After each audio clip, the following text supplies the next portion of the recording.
আল্লাহ রাসূল সাল্লাল্লাহু আলাইহি ওয়াসাল্লাম বলেছেন যে আল মুসলিমু মান সালিমাল মুসলিমুনা মিন লিসানি ওয়া ইয়াদি। প্রকৃত মুসলমান সেই যার হাত ও মুখ থেকে অপর মুসলমান নিরাপদ থাকে, মানে আমার জবান এবং আমার হাত থেকে। একজন নারী প্রথমত হলো নারী নিজের কারণেই পর্দা করবে, ইসলামের ভ্যালুজ যেটা।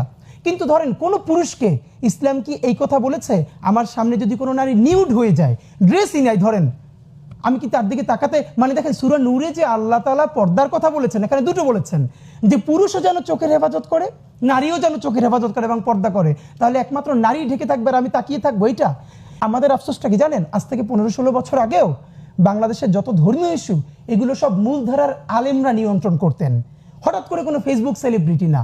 ধরেন বাইতুল মোকাররম মসজিদের খতিব, আপনার নিশ্চয়ই মনে আছে প্রথম আলো একবার 111-এর সময় খুব বাজে একটা কাজ করেছিল যেখানে ইসলাম অবমাননা হয়েছিল, এবং দেখেন কি শান্তিপূর্ণ উপায়ে তাকে নিয়ে বাইতুল মোকাররমের খতিব ওবায়দুল হক সাহেবের কাছে তওবা করানো হলো।